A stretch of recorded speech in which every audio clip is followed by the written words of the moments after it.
Bharatiya Janata party को जब जनता ने चुना तो जो जनता को लॉलीपॉप पकड़ाने का काम सिर्फ प्रधानमंत्री नरेंद्र मोदी जी ने किया था, वो लॉलीपॉप अब जनता के सामने से खत्म हो गया। बहुत हुई महंगाई की मार, नहीं चाहिए भाजपा सरकार। बहुत हुआ महिलाओं पर अत्याचार, नहीं चाहिए भाजपा सरकार। बहुत हुआ किसानों पर अत्याचार, नहीं चाहिए भाजपा सरकार। बहुत हुआ युवाओं पर अत्याचार, नहीं चाहिए भाजपा सरकार। बहुत हुआ पत्रकारों पर अत्याचार, नहीं चाहिए भाजपा सरकार। बहुत हुआ संविधान पर वार, नहीं चाहिए भाजपा सरकार। बीजेपी चारों तरफ से हार रही है। 102 सीट का चुनाव है और मुझे लगता है कि भाजपा 1 या 2 सीट जीत सकती है। बीजेपी के पूरे नेता विधायक हमेशा आपने देखा होगा टीवी पर मिल जाएंगे, फोन पर मिल जाएंगे, जो कहते हैं कि 400 पार लाना है ताकि 1/3 बहुमत आ जाए और संविधान बदलना है। अहंकार भारतीय जनता पार्टी को हो गया है और अहंकार ज्यादा नहीं टिकने वाला नहीं। इनका जो बबल है ना 200 400 पार 400 पार 400 पार, उस पर बार बार पिन पड़ रही है और ये फुस होता नजर।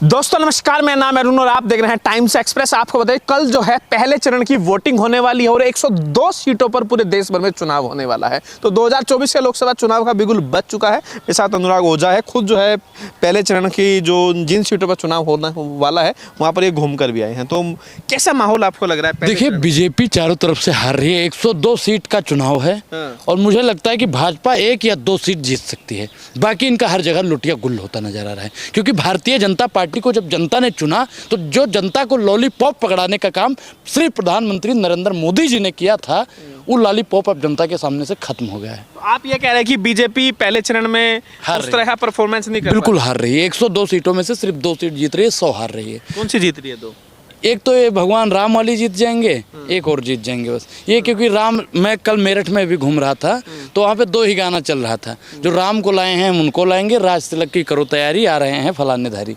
तो मतलब राम की सीट जीतने का उम्मीद है।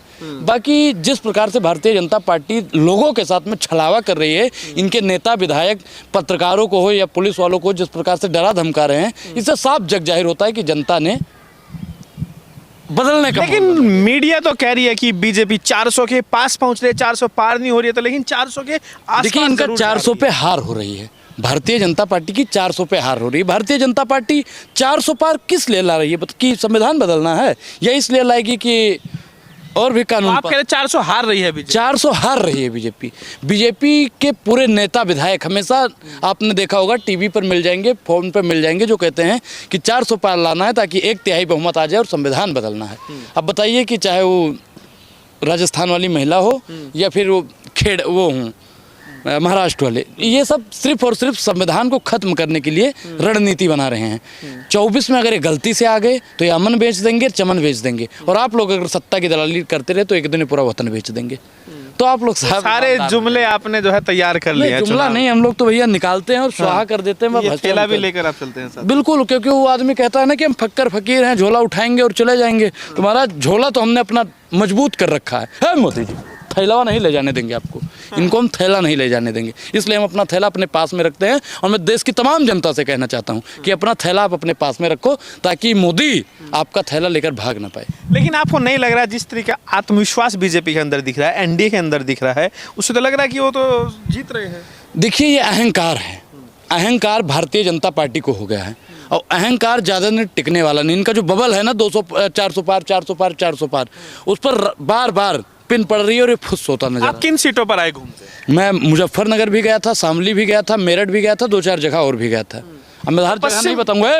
मोदी जी आराम से। तो पश्चिम यूपी में आपको क्या लग रहा है? वहाँ तो एनडीए के साथ अब राष्ट्रीय लोकदल जयंत चौधरी आ गए हैं। देखिए, जयंत चौधरी के बारे में मैंने जनता से जानने का विषय कि किसान नेता वहीं किसान नोट, उन्होंने कहा भैया देखो हम किसान नेता के साथ में नहीं है, क्योंकि किसान नेता भाजपा का नेता हो गया है।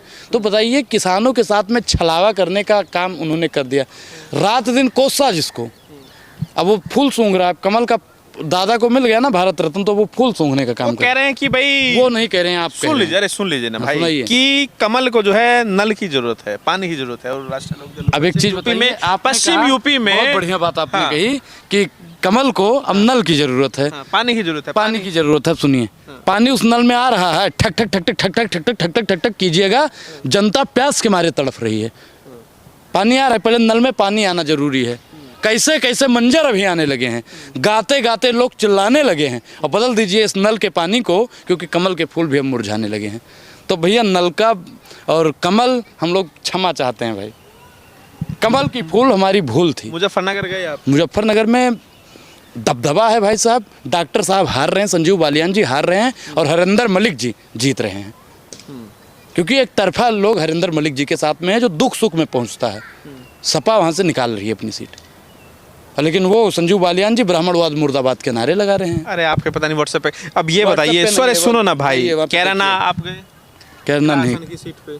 वहाँ नहीं गए थे भाई। अच्छा, वहाँ नहीं गए। तो अब आपको क्या लग रहा है अब पूरे इस चुनाव में, अब तो जो है पहले चरण की तो वोटिंग जो है कल होने कल वाली है, होने वाली है। कल देखिए आप, सुबह देखिए माहौल कैसा रहता है। आपको लग रहा है राहुल गांधी उस तरीके से मोदी के सामने चुनौती पेश कर पाई इस चुनाव में? देखिए चुनाव अभियान में मैं एक चीज आपको बता दूं कि सहारनपुर में हालांकि कल प्रियंका गांधी मैं आपको एक चीज आपकी जानकारी के लिए बता दूं, हम लोगों का प्रधानमंत्री से कोई मतलब ही नहीं। वो आदमी राहुल गांधी से अपना मुकाबला करेगा, राहुल गांधी से।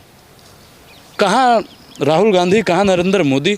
नरेंद्र मोदी जी ने कितनी प्रेस कॉन्फ्रेंस की, एक वीडियो तो इनका आया है 1 घंटा 3-4 विपक्ष में आप बैठे हैं तो रोज प्रेस कॉन्फ्रेंस करिए, कौन रोक रहा है? नहीं, मैं मोदी जी का बता रहा हूँ। एक कमरे के सत्ता में अंदर, जब आप होते हैं एक तो कमरे- जिम्मेदारी होती है आपकी। मोदी जी एक प्रेस कॉन्फ्रेंस कर रहे थे, एक महिला को इंटरव्यू दे रहे थे, 1 घंटा 3-4 मिनट की वो वीडियो है। आप बताइए कि 56 इंच की छाती है जिनकी, जिनको आप लोग शेर कहते हैं, 24 घंटा जिनको आंख लाल आंख दिखाने का काम करते हैं, वो आदमी का आपने इंटरव्यू अगर देखा होगा तो देखा होगा सब कुछ स्क्रिप्टेड। और राहुल गांधी जी, अखिलेश यादव जी देख रहे हैं कि किस प्रकार से प्रेस कॉन्फ्रेंस, सबको सवाल पूछने का अधिकार है। आप भी जाइए वहाँ पे सवाल पूछिए, मोदी जी से सवाल पूछ पाएंगे।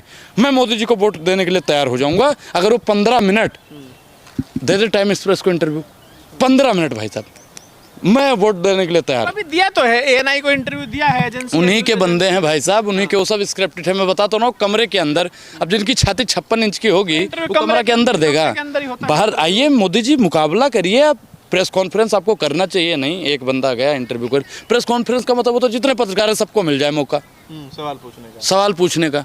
अब बताइए, जैसे कुएं का मेढक होता है ना, कुएं का मेढक कुएं में ही फुदकता है। साहब हैं वो कमरे के अंदर ही फुदक सकते हैं, बाहर आके तमाम पत्रकारों को जवाब नहीं दे सकते। आपको नहीं लग रहा है मोदी जी के राज में देश ने तरक्की की? अब कह रहे हैं 2047 देखिए, प्रधानमंत्री नरेंद्र मोदी जी के सरकार में सपना देश का बेड़ा गर्क हो गया है। महंगाई चरम पर जा रही है, बेरोजगारी के लिए गोंडा जाते हैं, सड़कें नहीं लगता अच्छी सड़कें आप बताइए। वर्ल्ड क्लास नितिन गडकरी जी ने कुछ काम किए हैं, हम नितिन गडकरी जी को कुछ नहीं बोल रहे हैं, लेकिन वो भी तो मोदी जी के उससे पहले कैबिनेट में है ना, उससे पहले प्रधानमंत्री के बिना कोई कर लेगा। उससे पहले सड़कें थी कि नहीं थी? पैदल जाते थे आप पता सड़कें थी या हाँ हाँ, ए भाई साहब, सड़कें 2014 से पहले मैं पत्ता बांध के घूमता था। 2014 से पहले मेरे देह पे कपड़ा नहीं था, हम लोग रोटी नहीं खाते थे, हम लोग सड़कें थी ना, कुछ नहीं था भाई। ये तो मोदी जी आए हैं तब से पेड़ ओड़ दिखाई, ये सब पेड़ ओड़ लगा है ना, ये सब मोदी जी आए हैं तब से देश आजाद हो, सही कहती है वो कंगना रनावत। ये मोदी जी आए हैं तब आपके हाथ में माइक आया, इससे पहले कुछ था ही नहीं। जिस कांग्रेस पार्टी ने संविधान दे दिया, IIT दे दिया, एम्स दे दिया, रेलवे की लाइनें बिछा दी, उस कांग्रेस ने कुछ नहीं किया। मोदी जी ने क्या दिया? मोदी जी ने राम मंदिर दिया। मोदी जी ने आप लोगों किया कि नहीं? नहीं, देखिए राम मंदिर आस्था का विषय है। खुद अयोध्या गोंडा से आते तो मैं क्या कह रहा हूँ कि राम मंदिर आस्था का विषय है, आस्था को राजनीति से ना जोड़ा जाए। जिसने देश, अंग्रेजों ने देश को लूटा, रेलवे बिछा गए, मुगलों ने लूटा, ताजमहल बना गए, कांग्रेस ने लूटा, IIT एम्स बना दिए, मोदी जी ने लूटा अगर तो शौचालय बना दिए।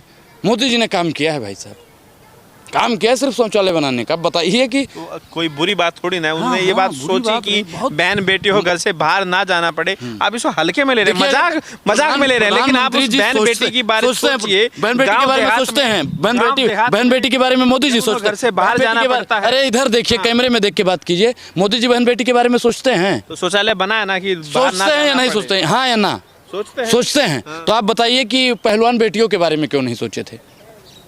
जिस बेटी को जिंदा जला दिया गया था यूपी में, उसके बारे में क्यों नहीं सोचे थे? आप बताइए, क्यों मणिपुर की बहन बेटियों के बारे में क्यों नहीं सोच रहे हैं? आप बताइए, इधर देख के बताइए। मत कीजिए, मोदी जी उनके बारे में सोच रहे हैं तो वहाँ जा क्यों नहीं रहे हैं? जब सोच रहे हैं तो बोलिए साहब। जाने से थोड़ी ना होता। अच्छा, सोच रहे हैं बैठ के। मोदी जी आप इतना मत सोचिएगा, नहीं तो दिमाग हैक हो जाएगा आपका।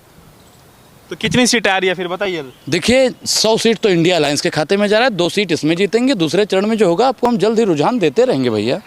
हाँ, हाँ, मोदी सरकार बन रही है। Modi ji tata bye bye, खत्म। सरकार बन रही है मोदी। सरकार इंडिया अलायंस की बन रही है। बहुत हुई महंगाई की मार, नहीं चाहिए भाजपा सरकार। बहुत हुआ महिलाओं पर अत्याचार, नहीं चाहिए भाजपा सरकार। बहुत हुआ किसानों पर अत्याचार, नहीं चाहिए भाजपा सरकार। बहुत हुआ युवाओं पर अत्याचार, नहीं चाहिए भाजपा सरकार। बहुत हुआ पत्रकारों पर अत्याचार, नहीं चाहिए भाजपा सरकार। बहुत हुआ संविधान पर वार, नहीं चाहिए भाजपा सरकार। चलिए, शुक्रिया।